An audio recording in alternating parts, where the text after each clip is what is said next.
전국 대부분 지역에 오전까지 5mm 안팎의 비가 가끔 내린 뒤 오후에 중부지방부터 차차 맑아지겠습니다. 내일 아침 최저기온은 서울이 18도 등 전국이 17도에서 20도로 오늘과 비슷하거나 조금 낮겠습니다. 낮 최고기온은 서울이 24도 등 전국이 22도에서 28도로 오늘과 비슷하겠습니다. KBS 라디오 저녁종합뉴스 아나운서 이각경, 남현종이었습니다.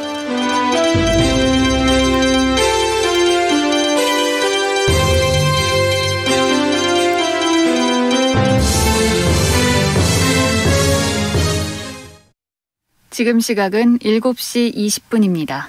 KBS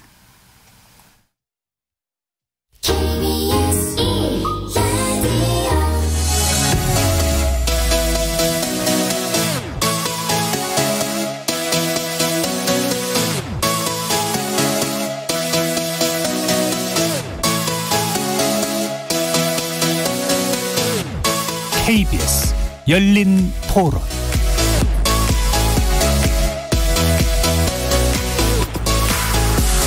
안녕하십니까. KBS 열린 토론 정준희입니다. 저는 예비군 그쪽이라서 맞았어요. 몸이 그렇게 아프지도 않았어요. 퇴근 시간 될 때쯤에서 한번 검색해보고 오후쯤 한 3, 4시쯤 확인이 되면 뭐 오후 정도만 휴가로 해서 이제 맞으려고 했었는데 아직은 찾지는 못했습니다. 빨리 집단 면역을 형성하고 그걸로 확산을 좀 늦추는 게 일단 우선이라고 생각해서 맞는 게 좋다고 생각합니다. 안정화된 사회활동을 하기 위해서는 좀 백신을 미리 맞아야지 이제 다른 구성원들이나 이제 공동체랑 좀 생활하는데 안정성이 확보되지 않을까라는 생각에 맞아야겠다는 생각은 하고는 있습니다만 가끔씩 부작용들을 이야기해서 좀 불안하네요. 부작용 보도를 들으니까 심적으로 부담이 되고 아직은 부정적인 이미지가 있어요. 근데 지금 주변에 다들 맞으시는 쪽으로 가다 보니까 맞아야 되지 않나라는 생각까지는 하고 있어요. 더 보장된 안정된 제품들을 들여왔을 때 국민들이 더 안심할 수 있지 않을까. 부작용에 대한 우려 아닙니까? 그죠? 그래서 그런 게 있을 때 빨리 신속하게 병원이라든지 나중 후에 어떤 보상이라든지 더 강조를 좀 했으면 사람들이 더 편하게 잘 맞지 않을까 그런 생각이 듭니다. 일단 마스크 안 끼는 거랑 그리고 여행 같은 거 돌아다니기 편한 거 그게 제일 기대됩니다. 그래도 1차밖에 안 맞았지만은 마음이 편해집니다. 그래서 우리 일상으로 다 돌아가가지고 잘 살 수 있도록 그랬으면 좋겠습니다. 거리에서 만나본 시민들의 목소리 어떻게 들으셨습니까? 국내 코로나19 백신 접종 속도가 빨라지면서 일상 회복에 대한 기대감이 점점 커지고 있습니다. 오늘 코로나19 백신 1차 접종자가 상반기 누적 목표인 1,300만 명을 넘긴 1,400만 명을 돌파했는데요. 세계 평균치를 넘어 상위권으로까지 향하는 그런 기대가 커지고 있습니다. 한때 언론 일각에서 지체된 백신 접종으로 인해 집단 면역까지 6년이 걸릴 수 있다고 비판했던 걸 떠올려보면 상당한 성과라고 할 만하겠죠. 정부는 오늘 백신 종류와 대상자를 종합한 3분기 접종 계획을 밝혔고 접종자 범위 확대에 따른 단계적 방역 조치 완화 방침을 공개했습니다. 이에 따르면 오늘 7월부터는 오후 10시까지로 제한됐던 식당, 카페, 노래방의 운영시간 등이 연장되고 5인 이상의 사적 모임 금지 조치도 완화될 것으로 보입니다. 이렇게 일상 회복과 경제 활성화에 대한 기대감이 커지고 있지만 당국의 방역 조치 완화 계획이 잘못 해석돼서 시민들의 태세를 좀 느슨하게 함으로써 자칫하면 감염 재확산을 불러일으킬 수 있다는 우려도 있죠. 오늘 KBS 열린 토론에서는 속도를 내기 시작한 코로나19 백신 접종 현황, 접종을 둘러싼 오해와 진실, 그리고 방역 조치 완화와 백신 접종의 상관관계까지 하나하나 짚어보는 시간 가져보겠습니다. KBS 열린 토론은 여러분이 주인공입니다. 문자로 참여하실 분은 샵 9730 누르시고 의견 남겨주십시오. 단문은 50원, 장문은 100원의 정보 이용료가 붙습니다. KBS 모바일 콩, 트위터 계정 KBS 오픈, 그리고 유튜브를 통해서도 무료로 참여하실 수 있습니다. 날카로운 의견과 뜨거운 참여 기다리겠습니다. KBS 열린 토론 지금부터 출발합니다. 살아있습니다. 토론이 살아있습니다. 살아있는 토론, KBS 열린 토론. 토론은 라디오가 진짜입니다. 진짜 토론, KBS 열린 토론.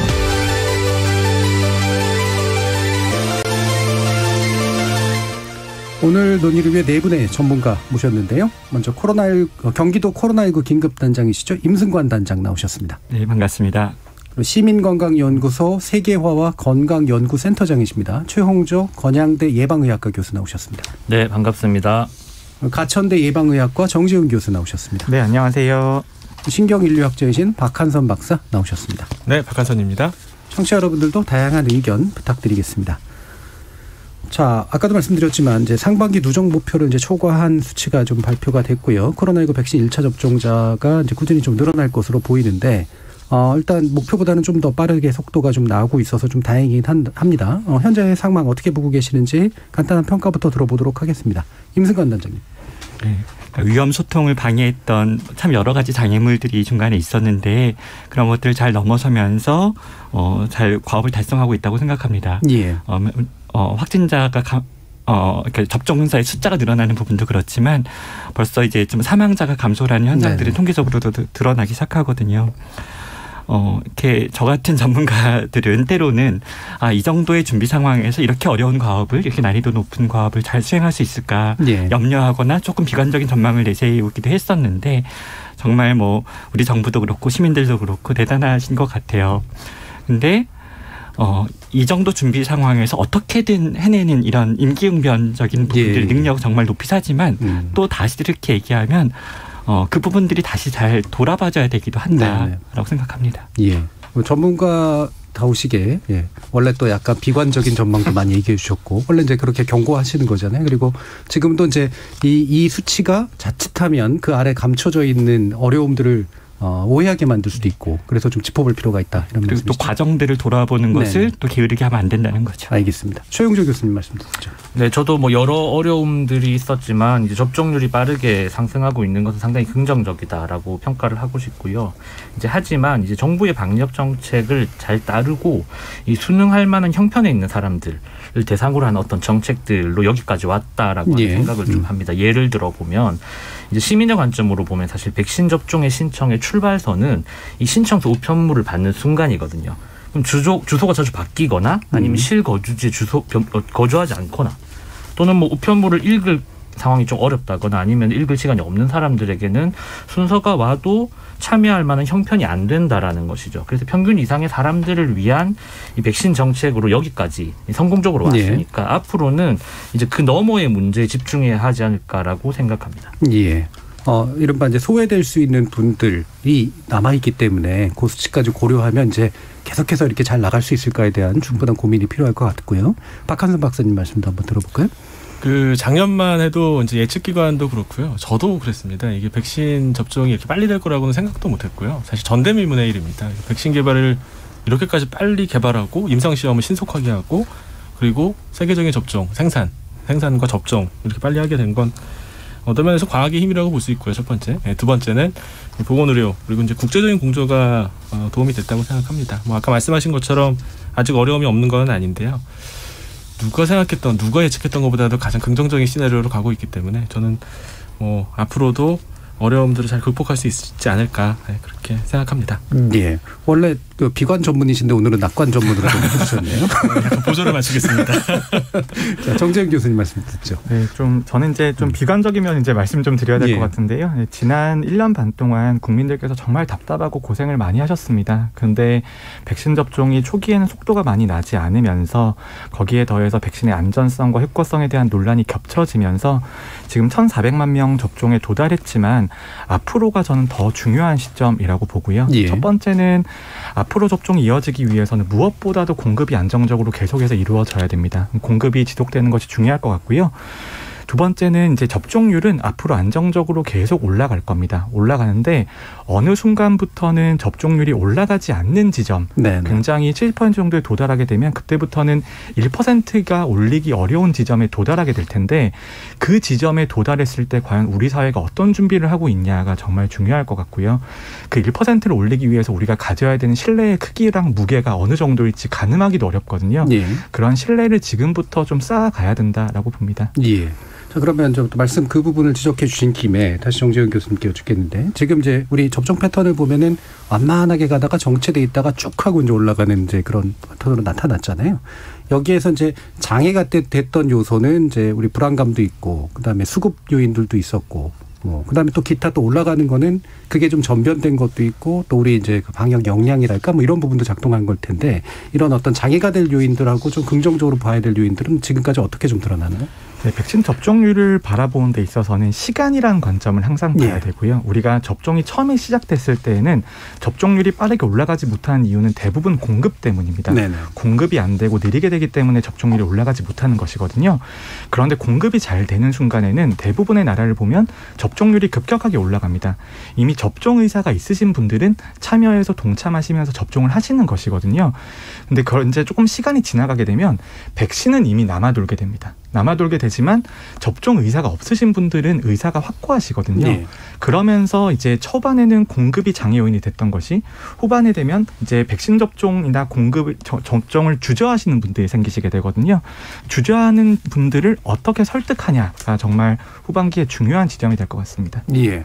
그럼 이제 공급 요인, 그 다음에 이제 접종 의사, 이제 이게 전반기와 후반기에 있어서 핵심 요인으로 이제 지적을 해주셨는데 그 초기에 물론 이제 공급 요인이 핵심이긴 했었겠지만 분위기적인 측면에서 보면 이제 불안감이 좀 컸다가 그다음에 지금은 사실 경쟁적으로 좀 맞겠다라고 하는 쪽으로 약간 이제 선회된 듯한 그런 느낌이 좀 들고요. 언론들의 어떤 반응도 좀 달라진 듯한 느낌이 드는데 이런 부분에 대한 평가는 좀 어떠세요, 임담대? 저는 이렇게 좀 초반에 좀 지나치게 과하게 설정되어 있는 위험 인식들이 어느 정도 제자리를 좀 잡게 된 그런 과정들을 다 같이 목격을 했습니다. 저는 세 가지 정도로 분류해서 생각하는데 하나는 시간이 지나면서 우리 주변에 백신을 맞은 분들이 생기기 시작한 거죠. 내 가까이에. 그래서 이 부분들이 좀 더 실제적인 일로 느껴지는 지상에서 한 30cm쯤 떠 있는 가상의 논의를 하다가 내 주변에 백신을 잘 접종받고 건강하게 잘 지내는 동료와 이웃들을 보게 되면서 좀 더 실제적인 감각을 갖게 된 것. 이것들이 가장 주요했다고 생각하고 두 번째로는 이제 프레임의 변화죠. 부디 이 접종을 받아주세요, 맞아주세요라는 관점에서 논의가 흘러가다가 제가 먼저 맞고 싶어요라는 이런 어떤 공급 중심에서 수요 중심으로 이 관점이 변하게 된 과정들이 중간에 있었고요. 그리고 마지막으로 정쟁적인 부분들이 이제 백신 정책과 관련된 정쟁적인 요소들이 사라져 조금씩 약화되어 갔는데 그런 부분은 자발적 능동적인 부분도 있었다고 보고 또 여건에 따른 수동적인 어떤 그런 방식이었다고도 생각합니다. 예. 그러니까 체감하는 게 늘어났고 그다음에 수요자들이 눈에 보이기 시작했고 그다음에 정쟁 요소가 줄어들면서 이제 좀 본격적으로 이제 백신에 대한 어떤 접종의 필요성 이런 것들이 공유되는 그런 측면들을 지적해 주셨는데요. 혹시 박한성 박사님 또 뭐 짚어주실 부분 있으실까요? 동의합니다. 그 진화적 공공정책의 이제 그 이론에 따르면은 우리는 주변 사람들이 어떻게 하느냐에 따라서 행동을 결정하지. 하나하나의 그 행동의 이득과 손해를 다 계산하지 않거든요. 호텔에서 수건을 사람들이 한 번만 쓴단 말이에요. 너무 아까우니까 수건을 여러 번 쓰게 하자. 그래서 수건을 여러 번 써서 지구를 살립시다. 이렇게 붙여놨는데 아무 효과가 없었거든요. 그런데 이 호텔을 사용하시는 분의 70%는 수건을 2번 이상 사용합니다라고 포스터를 붙이니까 수건을 재사용하시는 그런 비율이 확 높아진 거예요. 백신도 마찬가지라고 생각합니다. 물론 이제 백신 거부하는 음모론자들은 끝까지 안 맞을 수도 있겠지만 주변에서 백신 맞는 사람들이 점점 많아지면요. 백신 접종률은 기하급수적으로 빨리 올라갈 수밖에 없습니다. 지금 공급이 딸리고 있는 상태죠. 노쇼 백신 맞으려고 서로 지금 경쟁하고 있으니까요. 아직은 긍정적이라 생각하고요. 다만 이제 정재훈 선생님이 말씀하셨던 것처럼 한 이제 80% 넘어가면 그 다음부터 이제 끝까지 안 맞겠다고 하는 사람들은 어떻게 할 거냐. 그게 문제가 될 것 같습니다. 앞으로. 그럼 지금 이제 그 박한성 박사님도 얘기해 주셨지만, 그러니까 초기에는 이제 노쇼라고 하는 것들이 일부 좀 있었고, 그러다가 노쇼 백신을 그 추가로 이제 맞겠다는 사람들에게 이제 맞히는 그런 것으로 되면서 최근에 확실히 좀 달라진 건 노쇼도 줄고, 그다음에 확실히 백신 활용 자체의 어떤 거의 100% 수준에 가깝게 활용이 될 수도 있는 이런 상황들이 좀 만들어졌잖아요. 이런 부분에 대해서는 어떻게 생각하십니까, 최영준 교수님? 저는 사실 이제 그 최근에 이제 증가하는 양상에 대한 부분에서는 이제 말씀하신 부분에 대부분 동의하고요. 하나 더 이제 같이 좀 언급해야 될 부분은 사실 이제 연령군이 늘어났죠. 접종을 받아야 하는 대상군 자체의 양적 규모가 확 늘어나면서 지금 근거로 짚어주셨던 현상들이 더 이제 가속화된 부분들이 좀 있는 것 같아요. 이제 그런 부분들이 이제 사실은 이미 어떻게 보면 좀 예상될 수 있는 지점들이 사실 있었다라고 하는 부분도 같이 좀 짚고 넘어가야 되지 않을까 생각을 합니다. 예. 혹시 정재훈 교수님도 짚으시고 싶은 점 있으신가요? 네, 저는 이제 접종률과 이런 분위기가 반전된 데 있어서는 두 가지가 굉장히 컸다고 생각하는데요. 첫 번째가 백신 인센티브입니다. 네. 국민들께서 백신 접종할 때에는 항상 접종을 얻을 수 있는 피해와 이익을 마음속에서 저울질하실 수밖에 없는데요.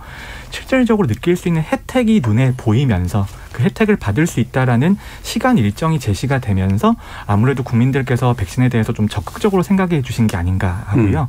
두 번째는 얀센 백신을 우리가 군 관련자들에게 선착순으로 접종 이벤트처럼 어떻게 만들어서 그런 분위기를 이끌어 나갔잖아요. 근데 저는 전문가 입장에서 항상 백신 수용성을 제고하기 위해서는 백신의 효과성과 안전성에 대해서 올바른 정보를 드리고 판단을 돕는 게 중요하다. 이렇게만 생각을 했었는데 우리가 행동 경제학적인 이런 계기를 제공을 하면서 어떤 분위기 전환의 기점을 만들어주는 게 매우 중요했지 않나 그렇게 생각합니다. 예. 자, 이런 게 다들 이렇게 잘 지적해 주신 이런 부분들이 이제 현재로서는 일단 긍정적으로 이제 보이긴 하는데 아까 최용조 센터장님도 이제 가려진 부분들에 대한 언급을 좀 해주셨잖아요. 그러니까 이게 이제 최대한 그러니까 정보 접근도 빠르고 그 다음에 금방 누를 수도 있고, 뭔가 이렇게 의사가 이제 충만한 그런 분들이 이제 먼저 드러나게 만든 굉장히 중요한 케이스인데 이 부분 어떻게 또 생각하시나요? 이제 자녀 백신, 노쇼 백신 접종에 대해서 이제 좀 드릴 말씀이 있는데요. 이제 사실 자녀 백신이 이제 백신의 폐기량을 줄인다거나 아니면 접종률을 높이기 위한 어떤 목적이 있다는 점에는 이제 긍정적인 부분이 있다고 생각을 하는데요. 사실 이제 자녀 백신뿐만 아니라 현재 백신 접종 체계 자체가 가지고 있는 사실 차별과 불평등적인 요소가 기존에 깔려 있습니다. 이거는 사실 그 정준희 교수님께서 말씀하신 정보 접근성의 문제에 국한될 부분은 좀 아닌 것 같아요. 이제 예를 들어 우리가 생각을 해보면 이제 예방 접종은 짧게는 하루, 길게는 3일 정도 이상 노동을 중단해야 되죠. 그렇죠. 그리고 또 이제 예방 접종이 불가능한 주말에야 겨우 하루 쉬는 그런 노동자들이 되게 많이 있습니다. 이 시간이라고 하는 것이 누군가들에게는 별 문제가 안 되는 것일 수 있지만 또 다른 누군가들에게는 생존을 고민해야 되는 시간들일 수 있다는 거죠. 우리가 쉽게 생각할 수 있는 배달 노동자, 택배 노동자, 비정규직, 일용직 노동자들에게 이 시간은 되게 어려운 것이고요. 또 쉴 수 있는 주거가 없는 홈리스라든지 아니면 활동 지원이 필요한 장애인들, 임시번호 발급받고 예약해야 되는 미등록 이주민들 같은 경우에는 주말밖에 시간이 없거든요.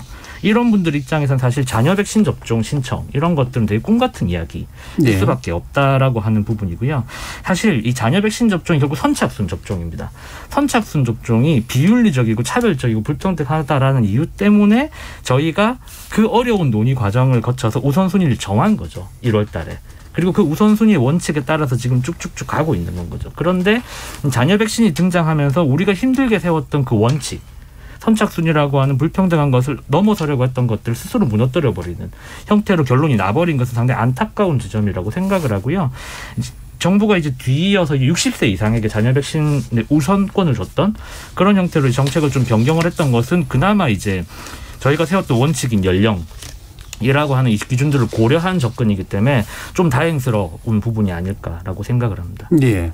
근데 방금 얘기해 주신 부분 중에 지금은 이제 그래서 예약률도 굉장히 높고 예약하신 분들이 맞는 비율도 굉장히 좀 늘어났잖아요. 이 부분을 좀 끌어낸 것 같은 경우는 좀 긍정적인 측면이 있지 않을까요? 어떻게 생각하세요?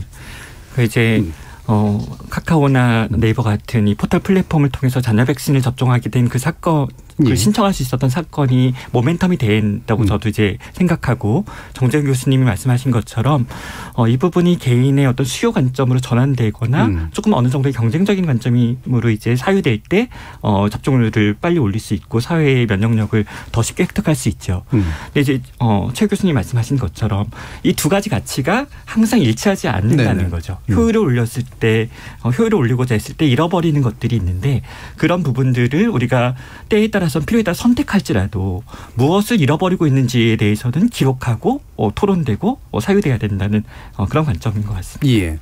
그러면 이제 방금 또 지적해 주신 부분이 이후에 우리가 좀 고민해야 될 게 지금까지는 어쨌든 이제 노동 현장에서 좀 머셨던 분들이 이제 접종을 받았는데 만약에 이제 50대 그리고 40대, 30대 이렇게 내려가게 되면 실제로 그게 현실적인 문제가 될 수도 있을 것 같거든요. 이 부분은 어느 정도 생각하고 있어요, 정재윤 교수님? 네, 접종의 우선순위를 한번 생각해 봐야 될 것 같은데요. 이때까지의 접종 우선순위는 어디까지나 의학적인 필요가 우선이었습니다. 코로나19로 돌아가실 가능성, 중증 환자가 될 가능성이 높으신 분들부터 저희가 접종을 해드렸는데요. 근데 그분들을 다 챙겨드리고 나서 그 다음엔 어떤 식으로 우선순위를 접근하고 이제 설정하는 게 옳은 것인가, 예. 거기에 대한 논의가 필요한 지점이라고 보는데, 저는 다른 분들이랑 조금 관점이 다릅니다. 저는 아무래도 백신 접종률을 최대한 빠르게 올려서 우리가 집단 면역이라는 게 존재한다면 그것에 한번 시도를 해보고 그다음에 종식을 바라볼 수 있게 나아가는 게 굉장히 중요하다고 봐서 예. 저는 50세 이상 정도의 우선 접종이 끝나고 나면 그때부터는 정말 말 그대로 선착순 접근도 가능하다고 봅니다. 선착순으로 접종해주고 예약하는 것이 더 도움이 될 수 있다라고 보고요. 그게 백신의 수용성과 접종률만 생각한다면 가장 효율적인 방식이 되겠죠. 예. 하지만 다른 이제 선생님들이 말씀해 주시는 것처럼 백신 접종에 있어서의 형평성을 고려한다면 그런 접근은 굉장히 위험할 수 있습니다. 하지만 그 중간 사이의 절충점을 반드시 찾아야 되고요. 그럼에도 불구하고 우리가 효율성과 빠른 접종률의 제고에 대해서는 항상 염두에 둬야 된다고 봅니다. 예. 이 두 가지 이제 가치가 어떻게 좀 최적의 조합을 좀 만들어낼 수 있을 것이냐. 그다음에 아까 이제 최 교수님 강조하셨던 것처럼 이제 우선적인 가치에 대해서 우리가 어떻게 그래도 보호할 것이냐. 이 부분에 대한 논의가 또 약간의 견해 차이는 있으면서도 함께 다 이제 나온 셈인데, 그럼 다시 이제 최용조 교수님 보시기에 아까 우려하신 그런 배달 노동자라든가 이런 분들이 그러니까 실제로 노동 인력들이 이제 이걸 하게 되면 경쟁에 참여하지 못하거나 아니면 이유가 있어서 이제 못 하게 되는 분들도 이제 꽤 많이 나올 수도 있겠다, 이런 짐작을 하시는 건가요? 그렇죠. 네, 그럴 수 있다고 생각을 하고, 이제 저희가 이제 그런 다양한 이제 백신 접종 과정에서 어떤 사례들을 이제 많이 이제 수집하고 이런 과정들을 거치는데, 최근에 이제 들었던 이야기를 좀 드리면 이런 겁니다. 동포 이주민이시고요. 백신 접종 65세 이상 마감 기한이 3일 남겨두고 이제 신청서를 받으신 거예요. 이제 이주민들의 적지 않은 숫자들이 이렇게 주소지를 자주 옮기는 그런 환경에서 생활을 하시는 건 거죠. 그래서 이제 그렇게 된 것 같은데, 이 3일이란 여유 동안 이제 좀 하기 어려워서 보건소에 문의를 했더니 당연히 이제 교과서적으로 지금 예약 안 하시면 가장 후순위로 밀립니다. 이렇게 이제 대답을 듣는다는 거죠. 이게 사실 어떤 정보 접근성의 문제로만 볼 것인가라고 하면 그렇지 않다라고 하는 것이죠. 문제는 과거에도 이런 취약한 집단에 대한 접종 접근성을 어떻게 높일 것인지를 준비 안 했죠. 지금 저희가 접종 오래된 건 아니니까요. 현재도 준비하고 있다는 이야기가 없어요. 그러면 하반기 넘어가도 아무것도 없는 겁니다. 준비라고 하는 것이 없이 하반기에 좋아질 것이다라고 하는 막연한 기대로 불평등이 좋아지겠다, 이렇게 이야기할 수 없다라는 것이죠. 예. 지금 준비를 해야 된다는 거죠. 이런 부분에 대한 또 다른 분들 견해가 들어보죠. 뭐 맞는 말씀인데요. 근데 이제 백신이 만약에 부족한 상황이고 공급량이 영원히 계속 딸리는 상황이라면은 그렇게 그 형평성에 맞춰가지고 우선순위를 정하는 게 제일 중요한 문제일 수도 있어요. 근데 지금 생산량이 급속하게 늘어나고 있거든요. 그래서 앞으로는 백신이 부족해서 못 맞거나 여건이 안 돼서 못 맞는 것보다는 안 맞는 분들, 수용성이 떨어지시는 분들이 더 큰 문제가 될 가능성이 있습니다. 물론 이제 정말 열악해가지고 못 맞으시는 분들도 있죠. 이건 찾아가는 서비스도 있을 수 있고, 뭐 외국처럼 드라이브스루 백신 접종도 할 수 있고요. 아니면은 지하철역이나 이런 데다가 접종소 만들 수도 있습니다. 여러 가지 아이디어가 있을 수 있는데요. 지금 제일 중요한 건 이제 공정한 분배보다 대량 공급, 대량 이제 전체 인구 집단에서의 많은 사람이 최대한 빨리 백신을 맞게 하는 게 우선이고요. 그게 어느 정도 일단락되고 나면, 그리고 나서 이제 그 취약계층에 대한 접종을 좀 고민해 볼 수 있지 않을까. 저는 물론 두 개 같이 가야 되지만. 예. 지금 제일 더 중요한 거는 안 맞겠다는 분들이 많아요. 그런 분들은 어떻게 할 건지, 그분이 더 문제가 아닐까 싶습니다. 그런데 그 시기가 아주 많이 남지 않았다고 저는 생각이 드는 게, 지금 3분기 접종에 대해서 질병청에서는 50세 이상을 7월에 우선하겠다는 원칙까지 이제 제시를 했고, 그렇죠. 그다음에 여러 가지 논의들이, 위원회에서 나오는 논의들이 이제 언론으로 보도가 되면서 이슈가 되기 시작하고 있지 않습니까? 불과 이제 한두 달도 안 남은 일이거든요. 근데 제가 최근에 어제 봤던 뉴스에서 좀 고민하게 했던 것들은 접종의 효율성, 신속성을 위해서 사업장 접종을 고려하고 있다는 뉴스 같은 건 되게 고민이 돼요. 그렇다면 앞으로 이 3분기 혹은 4분기 때 세대 간에 혹은 젠더 간에 혹은 계급 간에 이 백신을 누가 먼저 분배하느냐라는 논의가 될 텐데, 또 올 하반기는 정체 계절이 될 확률이 높지 않습니까? 여러 가지 이유로. 그래서 우리가 이 코비드-19 팬데믹을 이겨나가는 과정이 꼭 보건학적인 것만 있는 것이 아니잖아요. 그래서 사회통합도 이뤄내야 되고 우리 사회의 어떤 건강한 방향성도 제시해야 되지 않습니까? 그런 일들이 수면 위로 올라올 수 있기 때문에 굉장히 조심해서 핸들링해야 된다고 생각합니다. 예.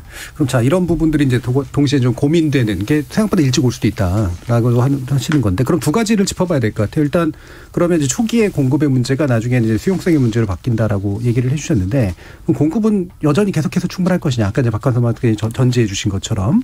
그 다음에 그게 이제 우리가 집단 면역에 도달하고자 기대하는, 당국이 기대하는 것과 장애 요인이 만들어질 가능성은 없느냐? 이 부분에 대한 거 한번 연결도 해 주시죠. 정재훈 교수님 어떻게 생각하세요? 네, 일단 공급에 대한 전망은 저는 좀 낙관적으로 많이 바뀌었습니다. 네. 우리가 그 2분기까지 원래 1,300만 명이 목표였었거든요. 근데 벌써 1,400만 명을 우리가 달성을 했고, 아직까지 10일 정도의 시간이 남아있기 때문에 이것보다 뭐 150만에서 200만 정도를 초과 달성할 수 있게 됐는데요. 이것이 공급 상황이 급격히 개선되고 있기 때문입니다. 근데 우리가 공급 상황이 굉장히 힘들었던 이유가 미국이나 영국, 유럽처럼 주요 선진국들이 물량을 먼저 쓰고 있었기 때문인데, 그런 나라들의 접종률이 굉장히 높아지면서 상대적으로 다른 그 아래 국가들에 대해서는 공급 상황이 개선이 되었거든요. 거기에 더해서 노바백스 백신이라든지 아니면 모더나 백신, 화이자 백신들이 생산량을 다 급격히 늘리고 있습니다. 3분기가 되면 생산에 있어서, 공급에 있어서의 장애 요인이 많이 줄어들 것으로 보이고요.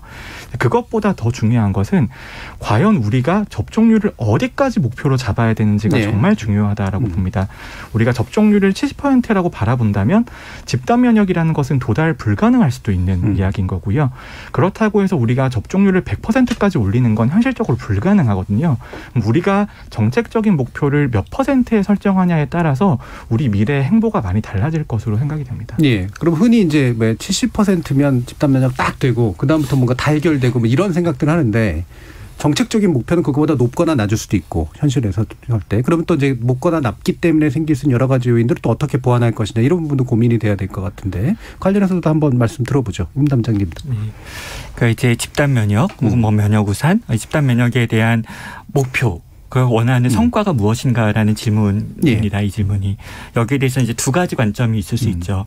하나는 퇴치, 종식이라는 결론을 우리가 바라고 있다라고 얘기할 수 있고, 또 하나는 팬데믹이라는 그런 사건의 성격 자체가 그렇지 않다.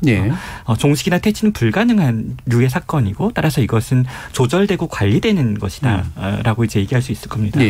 그 두 가지의 우리의 도달한 결론 중에 어느 쪽을 우리가 실제로 리얼리티로 예상할 수 있는가, 그리고 그에 맞춰서 준비하는가라는 질문이거든요.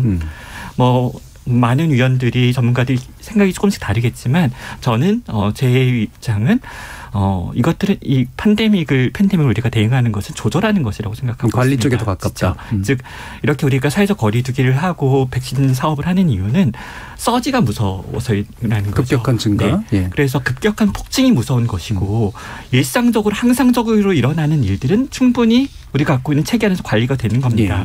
예를 들어서 우리가 심혈관 질환에 대해서, 뇌졸중에 대해서, 암에 대해서, 외상에 대해서 중대본, 중수본 이런 체계를 운영하지 않고 있지 않습니까? 그래서 즉 폭증, 서지만 없다면 우리가 갖고 있는 체계에서 관리할 수 있고, 저는 개인적으로 우리가 도달하고 싶은 집단 면역의 목표가 그것이라고 생각합니다. 그럼 그 수치는 대충 어느 정도로 예상을 하고 계세요? 그 수치를 정확하게 가늠할 방법은 없지만 높으면 높을수록 좋은 것이고, 또 그 똑같은 50%의 인구 집단이 맞았다고 할지라도 더 건강에 고위험군이 충분히 맞았는가, 이런 지표들이 중요하죠. 따라서 발생 통계와 더불어서 사망 통계, 중환자 통계 같은 것들을 더 주목해야 된다고 생각합니다. 되게 이제 세부화된 어떤 항목들이 결합돼 가지고 이제 봐야 이제 우리가 관리 가능한 정도 수치다 아니다를 판단할 수 있다라는 말씀이시잖아요. 최영주 교수님도 이 부분. 저도 이제 관리 가능한 형태로 접근을 하는 전략들을 구상하는 것이 필요하다라는 이제 점에 상당히 동감을 하고요. 조금 이제 스케일을 이제 좀 넓게 생각을 저희가 해보면, 결국 그렇게 가능해지기 위해서는 변이 바이러스 등등을 고려하더라도 이제 백신 보급이 전 세계적으로 어떻게 이루어지는가라고 하는 부분들이 저는 중요하다라고 생각해요. 네. 국내 백신 공급량에 대한 이야기에서도 사실은 세계 시장에서 어떻게 공급하느냐라고 하는 것이 결국 이제 연결되어 있는 이야기인 것이거든요. 그런 맥락에서 이제 이와 같은 전 세계 대유행 이렇게 그런 상황에서 그 전 세계적으로 의약품을 어떻게 백신을 어떻게 공급할 것인가라고 하는 문제들을 좀 저희가 고민을 해보아야 한다라고 생각을 하고 관련해서 이제 공중보건 위기에 대응해서 지적재산권이나 이런 것들을 강하게 이제 규제하는 것보다는 풀어서 누구나 편하게 백신을 생산하고 지금의 위기를 극복할 수 있는 그런 접근들을 할 수 있는 논의들이 지금 이루어지고 있잖아요. 지금 한국이 전혀 대답을 하지 않고 있는데 그런 부분에도 우리가 관심을 가질 필요가 있다. 이게 왜냐하면 한국에서 집단 면역에 도달하는 어떤 수준까지 근접을 하고 발생 환자 수가 쭉 줄어들고 사망 환자가 줄어든다 하더라도 국제적으로 계속 이 팬데믹이 끝나지 않는다라고 한다는 것은 끊임없이 순환하는 문제라는 것이죠. 그래서 저소득 국가에서 이 문제를 풀기 위한 고민에 저희도 동참하지 않는다는 것은 결국 저희 국가 안에 있는 집단 면역에 대한 문제에 접근하는 것도 한계가 있다라고 하는 생각을 말씀드리고 싶습니다. 그렇다 변이 바이러스의 문제 많이 또 고민되고 있는 거고, 그다음에 저개발 국가 같은 경우가 이제 지속적으로 글로벌 사회 안에서 이제 위험 요소로 남아 있게 되는 것을 우리가 어떻게 같이 예방해 줄 것인가라는 문제까지 종합적으로 고려될 필요가 있다. 박한선 박사님 의견도 한번 들어볼까요? 1912년에 메르스가 유행을 했는데요. 지금도 종식이 안 됐습니다. 사우디아라비아에서 여전히 작년에도 60명 환자가 발생을 했었거든요. 이 코로나는 국내에서 아까 백신 이제 불평등한 이제 공급 이 문제보다 더 중요한 건 전 세계적인 공급을 이제 그런 우리가 공급을 확대를 해서 어떤 지역도 어떤 대륙도 백신 공급이 부족한 지역이 없어야 돼요. 근데 지금 그렇지 않습니다. 지금은 다 자국 중심적으로 백신 공급을 하고 있기 때문에 일부 국가는 백신 접종 전혀 못하고 있는 국가들도 분명히 있거든요. 이런 부분을 먼저 해결을 해야 됩니다. 만약 그렇지 않고 특정 섹터가 이 코로나가 계속 감염되는 상태로 남아있어서 일정 인구 숫자가 계속 유지가 되면 시뮬레이션 상에서도 계속 거기에서 변이 바이러스가 생기고 요즘 변이 바이러스는 다 이렇게 특정한 대도시를 중심으로 허브 단위로 이동을 합니다. 그러니까 나중에 우리가 집단 면역을 도달했다. 한국 사람들 열심히 노력해서 90%가 접종해가지고 이제 안 생긴다라고 해도 몇 년 후에 전체적으로 감염이 없어지면은 면역력이 떨어지게 되고요. 그러면 새로운 변이 바이러스 오면은 또 유행을 하게 되는 겁니다. 그럼 또 전 국민이 또 백신 맞아야 되는 거거든요. 그래서 이 특정 지역에서의 접종률을 높이는 것보다도 국가 간의 접종률에 이 균형을 맞추는 것. 이게 이제 앞으로 이뤄야 될 과제라고 생각합니다. 박한선 박사님 쓰신 감염병 인류 책 봤는데 그거 보시면은 많은 분들이 또 전반적인 시야를 좀 더 가지실 수 있을 것 같아요. 정재훈 교수님도. 네, 전 집단 면역에 대한 국민적인 이해가 좀 있어야 될 것 같은데요. 우리가 집단 면역이라고 많은 전문가와 당국에서 이야기를 하면서 마치 집단 면역이라는 게 존재하고 거기에 도달하면 상황이 끝날 것처럼 인식을 많이 하시더라고요. 그렇죠. 전 집단 면역이 어떤 거냐 하면 고등학교 3학년 학생한테 수능 치고 대학 가면 놀 수 있어 라고 말하는 것과 똑같다고 생각을 합니다. 집단 면역이라는 현상은 집단 면역 수준에 도달한다고 해서 바이러스가 없어지거나 사라지는 걸 의미하지는 않고요. 집단 면역 수준에 도달을 해야지 우리가 관리 가능한 정도로 이 감염병을 다룰 수 있다는 걸 의미를 하는 겁니다. 근데 그럼에도 불구하고 그러면 집단 면역이라는 게 존재하지 않는 허상이냐라고 물어보면 그건 아닙니다. 집단 면역이라는 현상은 분명히 존재합니다. 우리가 미국, 영국, 이스라엘의 사례를 보면 접종률도 올라가고 감염된 사람들도 많으니까 급격하게 확진자 숫자가 줄어들고 있잖아요. 그 순간은 집단 면역이 어느 정도 형성이 되어 있는 겁니다. 근데 문제는 그 집단 면역을 오랫동안 유지할 수 있냐라는 거거든요. 첫 번째가 백신의 지속 기간이 문제가 있을 수 있고요. 두 번째는 변이 바이러스가 유행을 하면서 면역 수준이 마치 떨어진 것 같은 효과를 줄 수 있습니다. 집단 면역이라는 건 분명히 존재하는 현상이지만 지속 관리하고 유지해야 되는 거죠. 결국은 대학 가면 취업 준비해야 되거든요. 취업 준비하면 회사에서 일을 해야 되는 거고요. 앞으로의 과제가 정말 많다. 이렇게 말씀드리겠습니다. 그러니까 집단 면역에 도달을 한다고 하더라도 그 집단 면역을 유지하는 것의 문제 이런 것도 이제 되게 중요한 부분일 것 같은데 그럼 어떤 변수들이 좀 더 고민돼 될까요? 변이 바이러스의 문제, 그다음에 이후로도 계속해서 생산되는 백신에 관련된 문제 이런 것들도 이제 아마 충분히 고민이 돼야 될 텐데. 저는 이제 뭐 과학기술적인 부분으로 답해야 되는 부분도 분명히 있고 뭐 새로운 백신들이 계속 이제 추가 접종한 부스팅 백신들이 개발되고 또는 매년 겨울에 가을철에 맞는 인플루엔자 접종 혼합하는 백신으로 만들어질 수도 있을 것이고요. 예. 다양한 과학기술적 시도들이 성과들이 지금까지 팬데믹을 1년 반 우리가 잘 겪어내게 하고 있는 그것들이 앞으로도 있을 거로 믿습니다. 그렇지만 다른 한편으로는 수용성이 문제 같습니다. 네. 집단 면역에 대해서 그 오해에 대해서 이제 정재훈 교수님이 좀 친절하게 잘 설명을 해주셨는데 일반 시민 대중이 그 개념을 쉽게 받아들일 수 있을까? 그러니까 이해하는 것을 얘기하는 것이 아니고요. 예. 받아들일 수 있을까입니다. 즉 내 자녀를 지금까지 정상적인 학교 교육을 못 시켰는데 1년 반 동안 그럼에도 불구하고 집단 면역이 도달했는데 내 아이가 다니는 학교에서 또 확진자가 나오는 것. 예. 이것을 우리들이 쉽게 받아들일 수 있을까.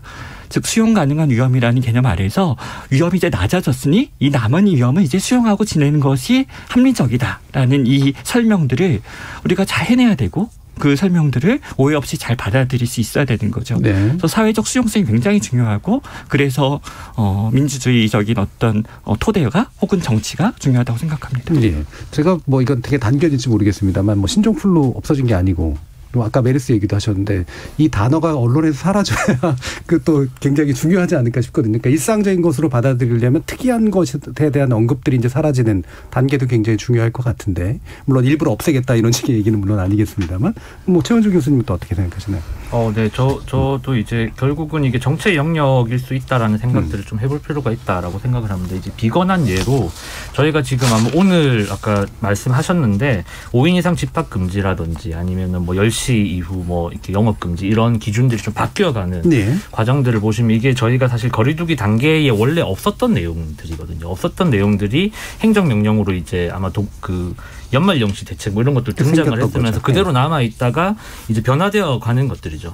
그러면 사실 이것이 이제 우리가 과학인가라고 이야기를 물어보았을 때 5인 이상 집합 금지와 6인 이상 4인 이상 집합 금지의 위험률 차이가 있을까? 그렇지 않다라는 건 거죠. 그러면 이 문제를 접근하는 방식 자체가 이게 과학이라고 하는 것들로 설명할 수 있는 부분이 아니다라고 하는 것이고 사회적이라고 하는 이야기를 이미 단장님께서 좀 말씀해 주셨는데 그런 부분들을 고민을 한다면 앞으로의 이제 이 문제들을 접근하는 방식들이 사실은 지금까지는 이런 건 거죠. 전문가들과 정보 관계자들이 결정을 합니다. 결정을 하고 투명하게 공개를 하기 때문에 우린 투명하다라고 이야기해왔던 방역인 거거든요. 네. 저는 지금과 같이 이제 여전히 불확실성이 많이 남아있는 집단 면역이라는 단어 자체에도 여전히 불확실성이 남아있는 지금과 같은 상황에서 좀 한 걸음 더 나아가기 위해서는 지금이라도 이 의사결정 논의의 과정 속에서 좀 더 비전문가, 시민들, 시민사회들이 좀 적극적으로 참여할 수 있는 공간들을 열어줄 필요가 있다. 그러면서 사회적으로 또는 다르게 표현해서 정치적으로 이 문제들을 풀어나가기 위한 시도들을 이제 좀 해야 되지 않을까라는 생각을 개인적으로. 예. 그래서 이제 수용성 관련된 문제가 이제 지속적으로 이제 결국 그것의 확장판인 것 같아요. 결국 사람들이 일반적으로 어떻게 받아들이고 백신에 대한 태도를 어떻게 갖고 이 질병에 대한 태도를 어떻게 갖느냐 아마 이런 문제일 것 같은데 이 조사가 이제 뭐 완전히 요거 하나로만 끝나는 건 아니긴 합니다만 그래도 이제 우리나라가 이제 백신 접종에 관련된 태도에서 내 주변 사람들에게 감염 안 시키고 그다음에 집단 면역에도 기여하기 위해서라고 하는 상당히 사회적인 어떤 응답들이 나오고 있는 것 자체는 굉장히 좀 좋은 신호라고 보는데 이 부분은 어떻게 좀 이해하세요, 박한선 박사님? 이게 한국인의 인식이 뭐 다른 사람보다 더 좋다. 뭐 이런 식의 이제 뭐 좀 자국 뭐 이런 우월주의적 관점에서 볼 건 아닙니다. 예. 가장 중요한 거는요. 한국은 전 세계적으로 확진자와 사망자가 그렇게 많지 않은 나라입니다. 그런데 흥미롭게도 백신 접종률은 이 감염이 적으면 적을수록 접종에 대한 수용성이 높아지는 그런 특징이 있어요. 네. 그러니까 질병이 많이 퍼져가지고 감염이 창궐을 하면 백신도 안 맞으려고 합니다.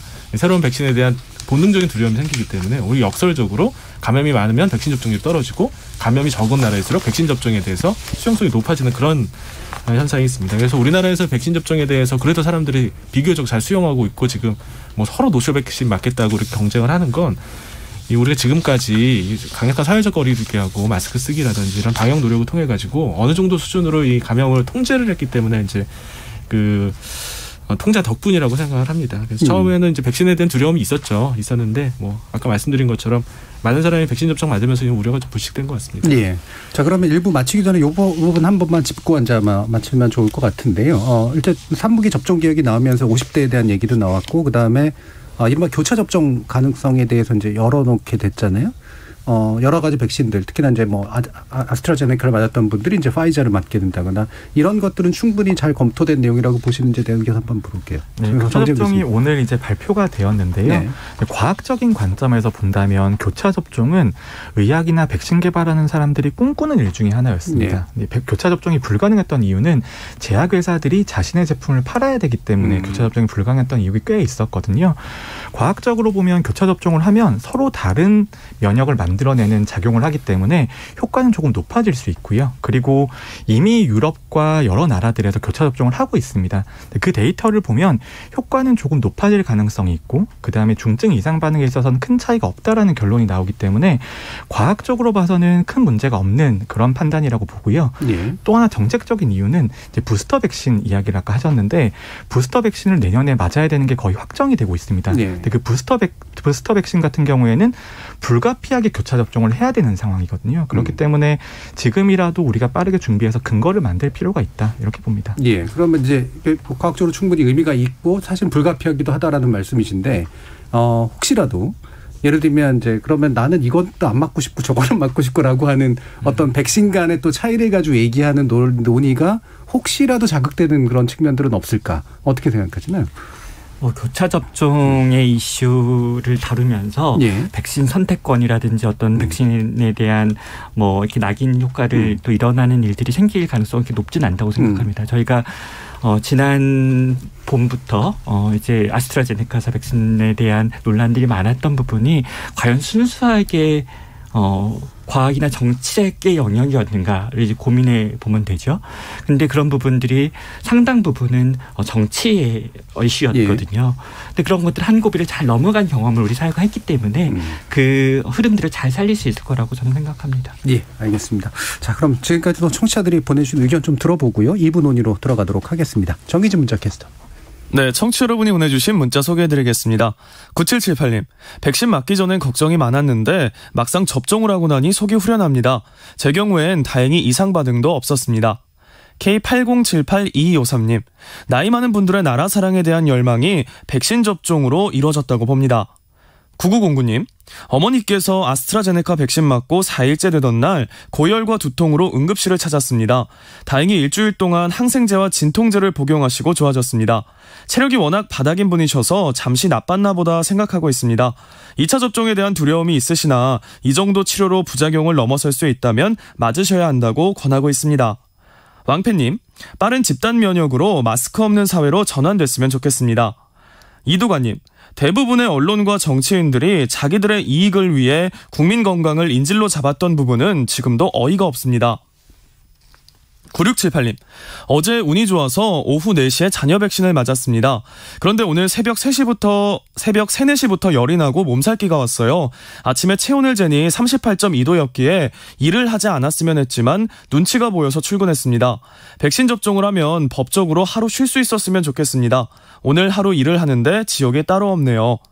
7086님, 전체적으로 부작용이 미미하다지만 당사자의 경우엔 치명적일 수 있습니다. 이상 증상으로 사망에 이르렀을 경우 백신과의 인과관계를 인정하는 것도 미미한 건 문제가 아닐까요? 네, KBS 열린 토론. 이 시간은 영상으로도 생중계되고 있습니다. 유튜브에 들어가셔서 KBS 일라디오 또는 KBS 열린 토론을 검색하시면 지금 바로 토론하는 모습 영상으로 보실 수 있습니다.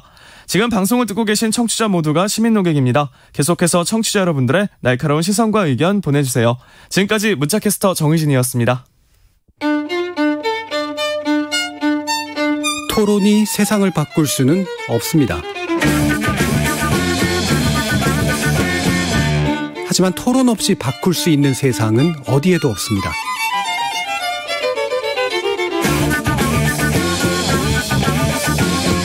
세상의 선한 변화를 갈망하는 당신. 정답이 아니라 질문의 힘을 믿는 당신. 우리 KBS 열린 토론에서 만납시다.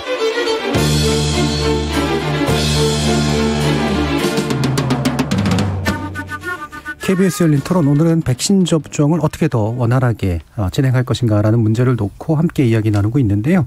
최홍조 건양대 예방의학과 교수, 가천대 예방학과의 정재훈 교수, 신경인류학자이신 박한선 박사, 그리고 임승관 경기도 코로나19 긴급담당 이렇게 네 분의 전문가와 함께하고 있습니다. 자, 이분은 좀 더 이제 그 백신 접종과 연관된 기타의 정책들을 이제 좀 살펴보게 될 텐데요. 결국엔 이제 백신 접종이 그래도 좀 비교적 원활하게 이루어지면서 사람들에게 어느 정도 인센티브를 더 주자.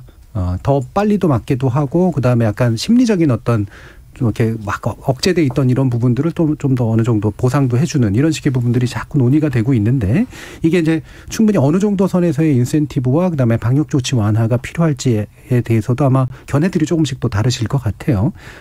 현재 나오고 있는 그런 내용들이 아까 최영주 교수님도 이제 언급을 좀 해주셨지만 연말에 이제 잠시 만들어졌던 게 이제 상수처럼 되고 있는 부분에 대한 문제도 좀 지적을 해주셨기 때문에 전반적으로 어떻게 생각하는지 한번 먼저 좀 의견을 여쭙죠. 방역 수준 완화에 대한 부분은 사실 이렇게 되게 말씀드리기 어려운 것 같아요. 네. 이게 딱 뭐 무록 자르듯이 또는 뭐 과학적 근거들을 저희 가지고 이야기할 만한 어떤 상황들이 좀 아니기 때문에 되게 좀 말씀드리기 쉽지 않은 부분인 것 같은데 어쨌든 이제 이 백신 접종과 연계된 형태의 어떤 논의들 그리고 이제 그것과 연결해서 좀 백신 인센티브에 대한 이야기를 사실 저는 좀 드리고 싶은 부분이 네. 있는데 이게 이제 아까도 잠깐 말씀드렸지만 백신 접종 계획의 수립 과정에서 이 불평등을 줄이기 위한 어떤 그런 고려들을 하지 않았던 것이 그대로 저는 필연적으로 백신 접종에 대한 인센티브 논의 이런 것들이 그대로 차별적 그리고 불평등을 조장할 수밖에 없다 이런 이야기를 좀 드리고 싶은데 사실 어떤 사람이 접종을 못 받는가라고 이제 질문들을 할 수 있는 건가요? 단순히 저희가 쉽게 생각을 하면 그냥 거부하는 사람들이라고 말을 할 수 있는데 이제 어제 되게 중요한 소규모지만 중요한 결과가 하나 발표가 네. 됐었는데 그 거리 홈리스들을 대상으로 한 100명 정도 실태 조사를 했습니다. 실태 조사를 했었고 이분들이 2분기에 접종 대상이었어요. 그런데 이제 결과들을 쭉 봤더니 상당히 참담한데 10명 중에 3분만 접종을 한 겁니다. 네. 이제 이유들이 사실 더 슬픈데 이분들이 이제 접종을 한다라는 풍문은 전해 들었대요. 그런데 지난 1년 동안 코로나19 때문에 이용시설들을 원활하게 이용하지 못했어요. 들어갈 때마다 코로나 검사를 받아야 한다거나 뭐 그런 것들이 망설이는 원인이었는데 그러다 보니 이 정보를 구체적인 시기를 전달받는다거나 구체적인 방법을 알 수 있는 이 접근성에 차단이 되었던 건 거죠. 이런 결과들이 나왔었는데 사실 정부가 이제 백신 접종 초기부터 쭉 강조해 왔었습니다. 이제 홈리스도 또는 미등록 이주민이라도 또는 장애인이라도 공평하게 접종을 하겠다 이런 이야기들을 했었는데 그 공평한 접종이 현장에서 어떻게 이루어질 수 있는지 준비하지 않고 이야기한 그냥 선언이었던 거죠. 그렇게 선언만 남다 보니까 그 결과의 불평등이 이렇게 좀 나타나고 있다라고 생각을 하는데 사실 저희가 이 기회의 공정이라고 하는 것은 상당히 멋진 구호잖아요. 멋진 구호지만 생각보다 차별적인 요소가 많은 거죠. 특히나 이 건강을 지키고 유지할 수 있는 건강할 권리, 건강권을 이야기할 때도 누구나 건강 서비스를 받을 수 있는 기회를 주는 것 자체가 전부가 아니라는 것이죠. 네. 실제 그 서비스를 이용할 수 있는 환경, 구조가 돼야 되는 것이고 동시에 더 중요한 건 그 사람이 자신의 건강권을 지킬 수 있는 힘이 있어야 돼요. 백신 인센티브 논의 이런 것들이 사실 기회를 잡을 힘이 없는 많은 사회 경제적 취약계층들에겐 차별과 낙담의 경험이 되고 있다. 이런 이야기들을 좀 말씀드리고 싶습니다. 예, 그러니까 접종 과정에서도 애초에 이제 소외를 없애겠다라고 하는 게 생각보다 잘 안 됐었기 때문에 인센티브로 넘어가게 되면 훨씬 더 그 구조적 불평등이 더 커질 수밖에 없다라는 네. 이제 말씀이신데요. 정재훈 교수님은. 네, 저는 백신 접종에 따르는 인센티브는 필연적이라고 보는 게요. 예. 우리가 사회적 거리두기를 대체하기 위해서 백신 접종을 하는 것이고 우리 코로나19 때문에 너무 힘든데 그 힘듦을 극복하기 위해서 선택한 수단이 백신이잖아요. 그럼 백신 접종률이 올라가면 당연히 사회적 거리두기도 완화를 해야 되고 여러 가지 인센티브도 줘야 됩니다. 그런 방향에 대해서는 동의를 하지만 문제는 시기인데요. 네. 지금 우리가 방역 완화라고 하는 것이 어떤 정해진 목표 숫자 1,300만 명, 1,500만 명, 그다음에 3,000만 명 이런 식으로 숫자에 도달하면 거의 즉시 방역을 완화하려는 방향으로 정책들이 집행이 되고 있습니다. 네. 이런 시기에 대해서는 저는 조금만 여유를 가질 필요가 있다라고 보고요. 다양한 연구 결과들을 보면 지금 방역 상태를 그대로 유지를 하면 8월 정도에는 확진자 숫자가 많이 감소할 수 있다라는 그런 연구 결과들은 우리나라 대부분의 이 감염병 예측하는 사람들에게 동일하게 나타납니다. 예. 하지만 우리가 7월에 즉시 방역 단계를 낮추게 줄이게 되거나 아니면 감염 확산 속도를 늘릴 수 있는 조치들을 하게 되면 다시 확진자 숫자가 증가할 수 있다라는 그런 데이터들도 나오고 있거든요. 그런 것들을 보면 우리가 2, 3주 정도의 여유를 가지는 게 얼마나 중요한지를 알 수가 있고요. 정부가 사회적 거리두기 하는 같은 거나 인센티브를 적용을 할 때 2, 3주 정도의 이행 기간 아니면 이제 예고 기간을 두면 조금 더 방역 상황이 좋아질 수 있다. 저는 시기에 대해서 말씀을 드리고 싶어요. 오히려 이제 예고를 이제 먼저 해주고 대신 이제 적용은 바로 그 뒤에 더 하게 함으로써 그 2, 3주를 버는 게 훨씬 어느 중요하다. 정도의 이제 말미를 두는 거죠. 임승강 교수님은 어떠신가요? 그 질문이 두 가지네요. 그러니까 인센티브, 백신 인센티브라는 부분에 대한 의견을 먼저 말씀을 드리면 지난 2분기에 접종률을 끌어올리게 된 아주 중요한 모멘텀이라고도 우리가 논의를 했었고 그것들이 3분기 초반에 잘 작동할 거라고 동의합니다. 다만 약간 조삼모사적인 성격이 있는 것이죠. 그러니까 이런 인센티브를 통해서 개인의 욕망을 자극하고 그것들을 통해서 접종률을 좋게 끌어올릴 수 있지만 그 욕구가 어느 정도 해소된 뒤에 다른 방법을 찾기가 어려워질 수가 있을 겁니다. 즉 단거리 경주는 참 좋은 방법인데 중장거리 경주라고 생각한다면 계속 그것이 좋은 이 게임 전략일까 이런 고민도 할 수 같이 되는 거죠. 그래서 저도 뭐 당연히 답은 모르지만 그런 두 가지 측면이 있다. 이것을 오래 해야 되는 경기인 건 분명하고 그리고 지금 한국 사회의 지형도 잘 살펴야 된다고 생각합니다. 이건 우리가 살아가는 이 개 안에서 일어나는 일이니까 2021년 한국에서 공정담론이 굉장히 논쟁적이지 않습니까? 그런 과정 가운데 인센티브나 경쟁 이런 부분 효율을 우선 이런 부분들이 어떻게 하반기에 다뤄질까 고민을 많이 해야 된다고 생각합니다.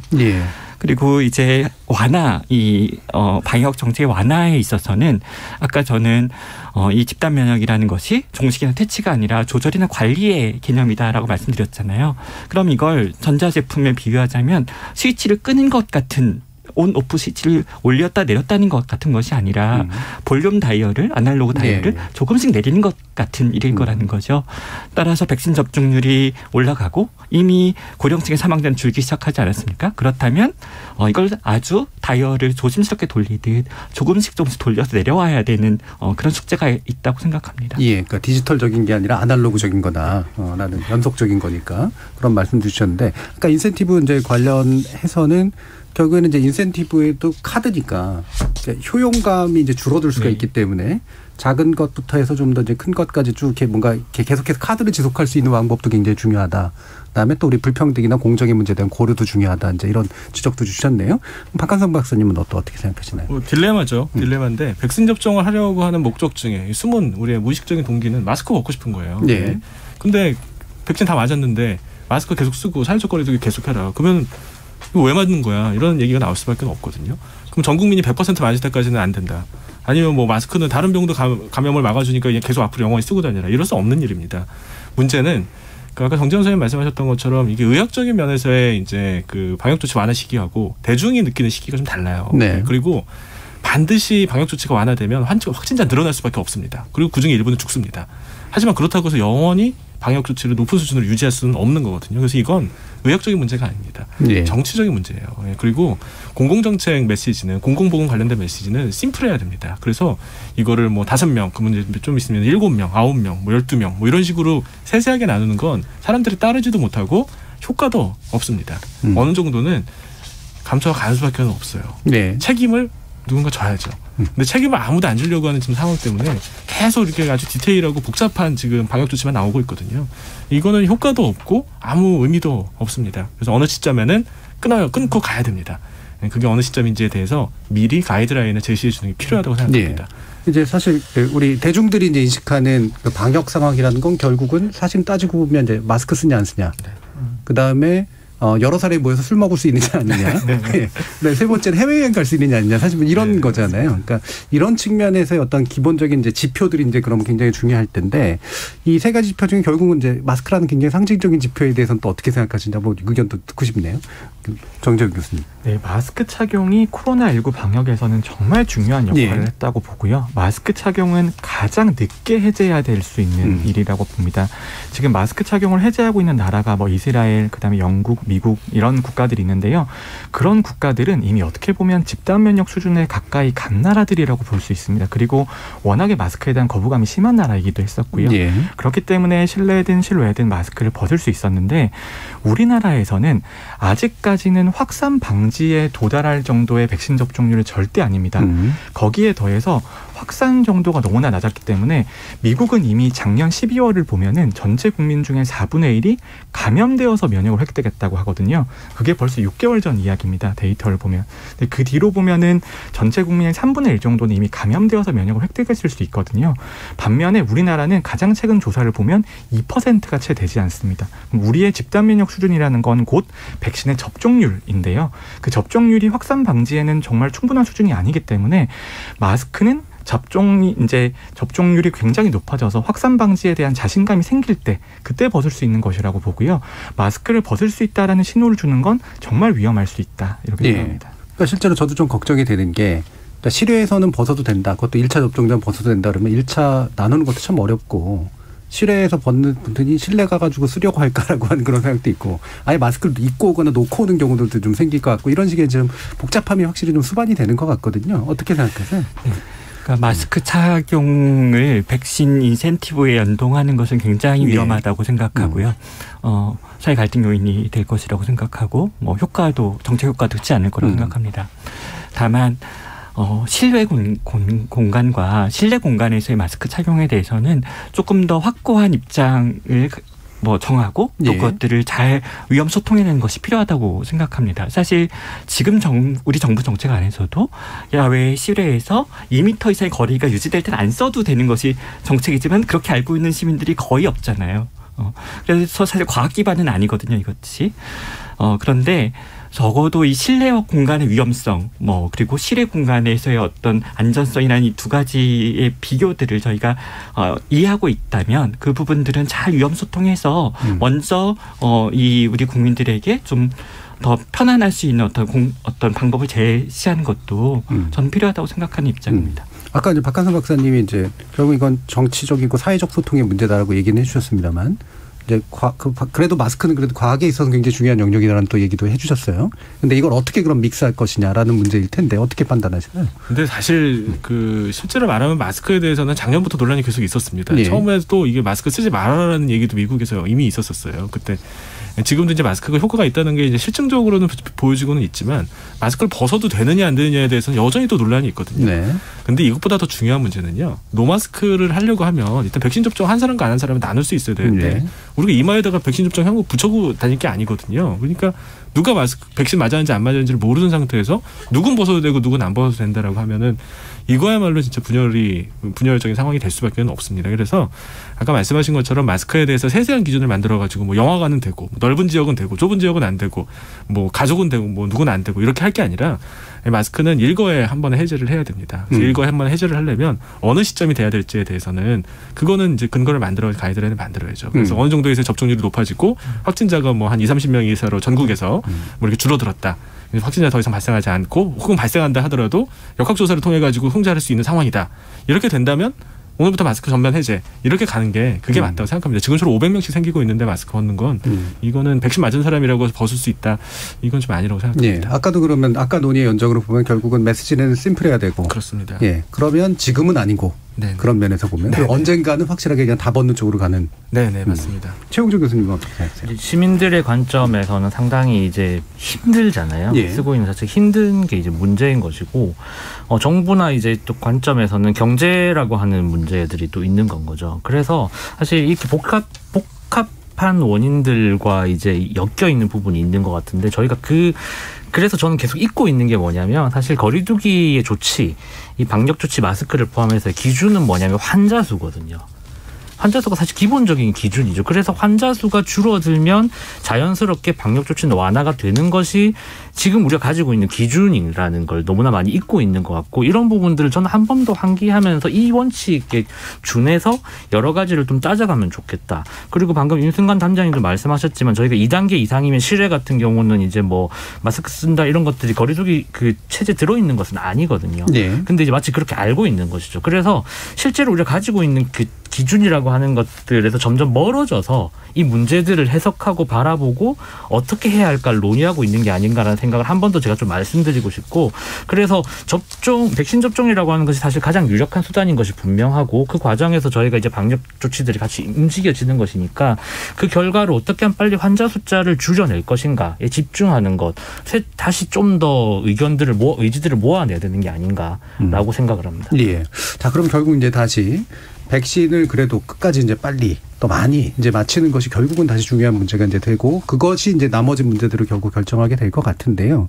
그럼 이제 우리가 고려해 볼 게, 일단 공급 문제는 제외하고 난다고 하더라도 백신에 대해서 여전히 남아있는 이제 굉장히 강력한 거부자 그룹, 그 다음에 소외된 그룹, 그 다음에 이제 현장에서 이제 오접종 사례라든가 이런 것들이 발생하면 생길 수 있는 어떤 또 다른 종류의 위험 요소, 이런 것들을 이제 복합적으로 어떻게 해결할 것인가의 문제일 것 같고요.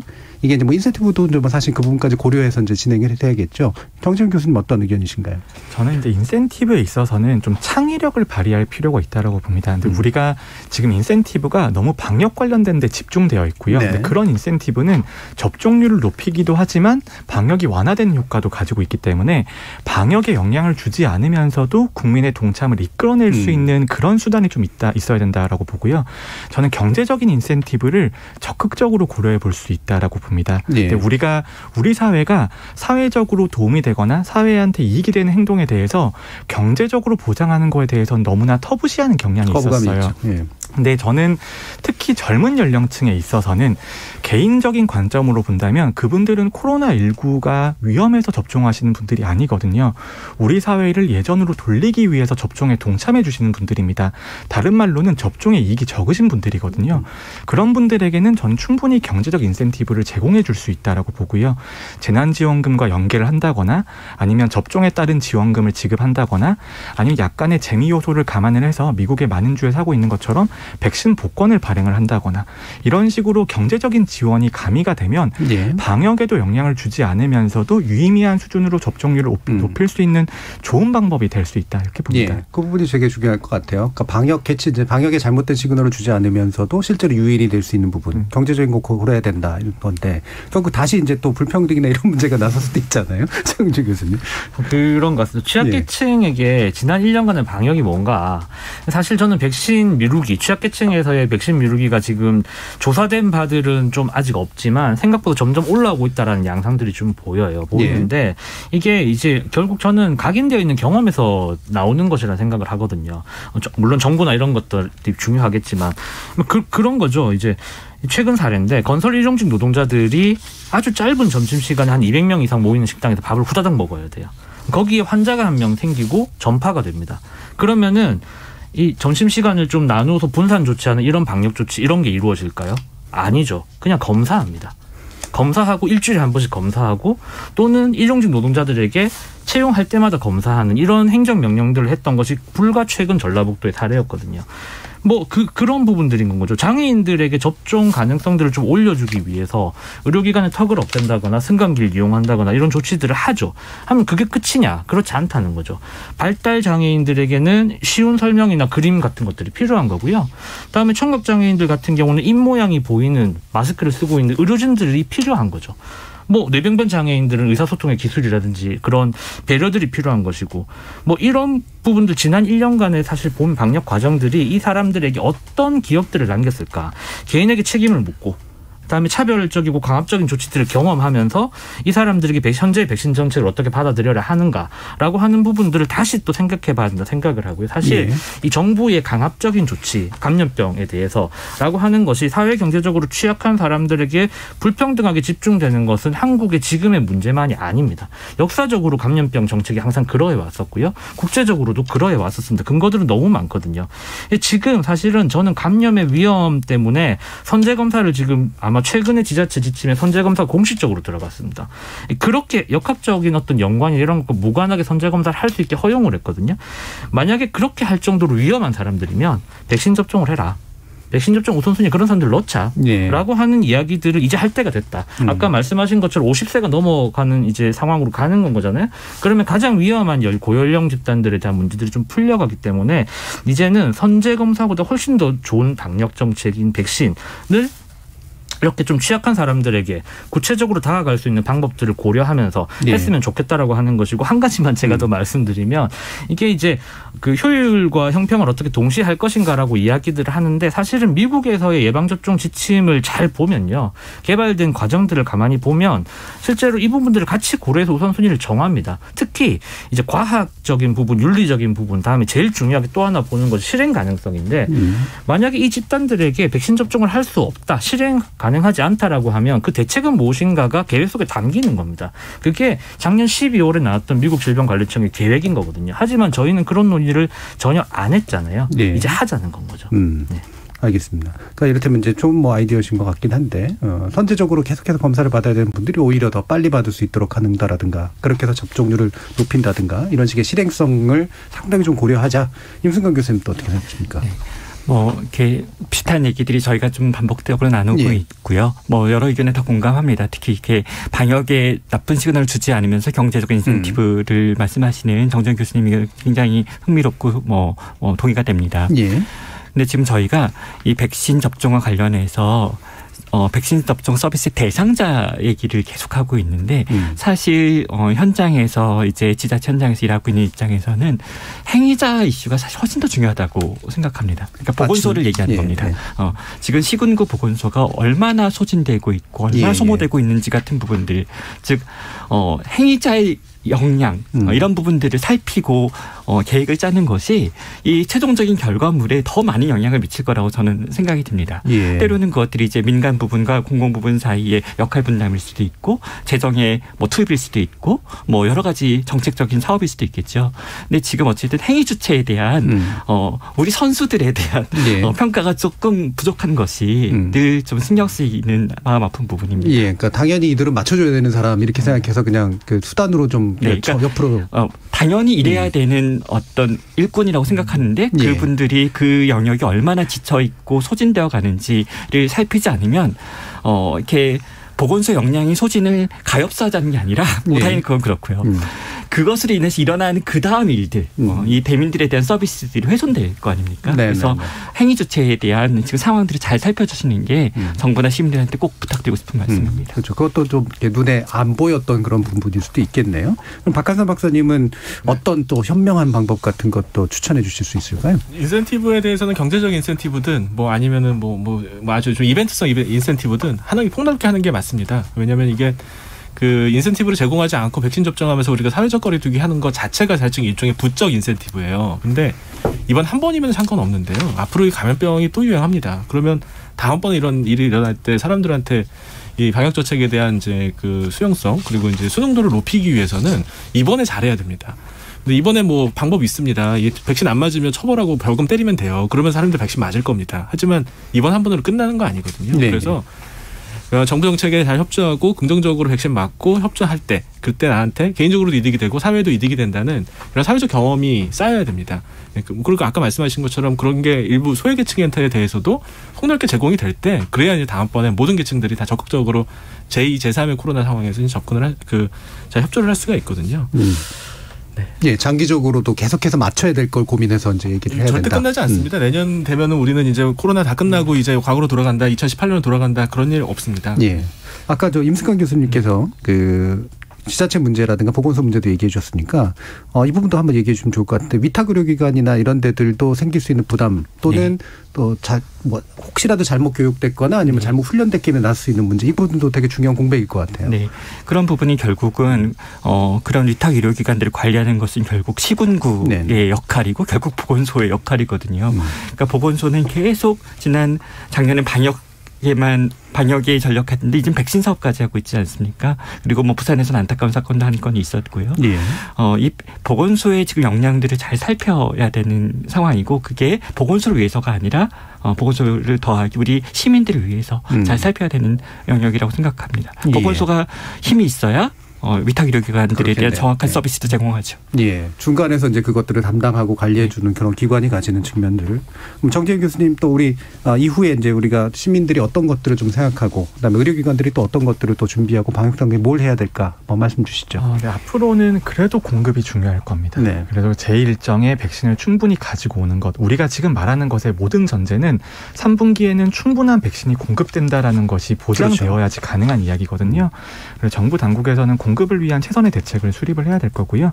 두 번째로는 이제 안전성에 대해서 지속적으로 알려드리고 투명하게 정보를 공개를 해야 됩니다. 어제 불행하게도 한 분이 백신 접종하시고 희귀혈전증 때문에 사망하신 일이 있었는데요. 저도 너무나 가슴 아픈 게 사람을 살리기 위한 백신이고 더 많은 사람들한테 이익을 주기 위한 거지만 일부의 분들에게는 치명적인 피해가 될 수 있거든요. 이런 것들을 어떻게 잘 설명드릴 수 있고 다시는 이런 일이 생기지 않게 조기에 발견하고 조기에 치료하고 우리가 과거 사례를 분석해서 다시는 이제 이런 생명을 잃지 않게 만드는 것들이 너무나 중요할 것 같습니다. 예, 그 회의에도 좀 들어가셨다고 들었는데. 네, 그렇습니다. 네, 그런 것들은 참여를 하고 있습니다. 전문가들이 독립적으로 이제 사건을 살펴보고 있고요. 재발 방지를 위해서 많은 대책들을 수립을 하고 있습니다. 예, 알겠습니다. 자, 오늘 이제 백신 접종에 관련된 여러 가지 좀 중요한 쟁점들 그리고 가려진 이야기들을 함께 나눠주셨는데요. 가천대 예방의학과 정재윤 교수, 신경인류학자이신 박한선 박사, 그리고 최홍조 시민건강연구소 세계화 건강연구센터장이시자 권양대 예방의학과 교수, 임승관 경기도 코로나19 긴급담장 이렇게 네 분의 전문가와 함께 했습니다. 네 분 모두 수고하셨습니다. 감사합니다. 네, 감사합니다. 백신 접종 의향을 가진 분들이 말하는 이유로 가장 높은 순위를 보인 게 내 가족의 감염을 막고 집단 면역에 기여하겠다라고 응답했다는 건 내 안전도 이상으로 주변 사람과 사회적 안전이 중요하고 사회가 안전해야 나의 안전이 보장된다고 생각하는 분들이 가장 많았다는 거죠. 이건 코로나19 초기였던 작년 이맘때 진행된 시사인의 조사에서 마스크 쓰기 등 방역 조치에 적극적으로 참여한 이유로 내 주변 사람들에 대한 고려를 꼽은 것과 유사한 결과라고 할 수 있습니다. 물론 설문조사의 특성상 바람직한 대답을 선택할 가능성이 높긴 하지만 이렇게 남을 배려하고 사회 전반을 생각하는 성찰적이고 자발적이고 참여적인 시민성이 포스트 코로나 시대의 사회 질서를 고민하는 이들에게 많은 힌트를 주고 있다고 저는 믿습니다. 지금까지 KBS 열린 토론 정준이었습니다.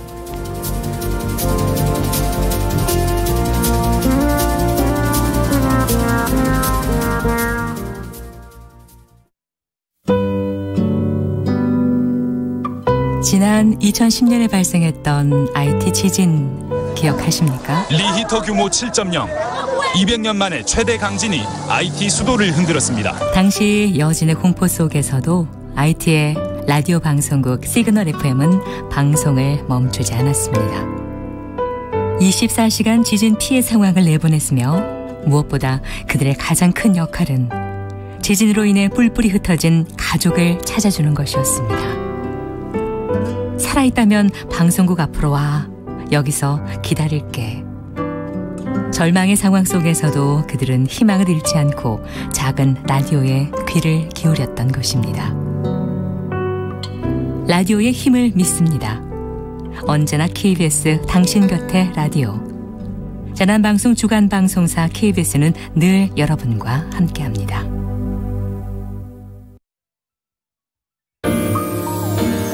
대한민국 중심 채널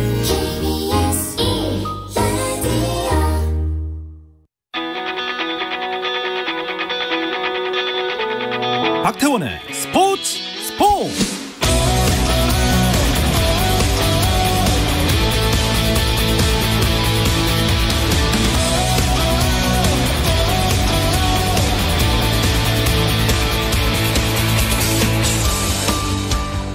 스포츠가 있는 저녁 어떠신가요?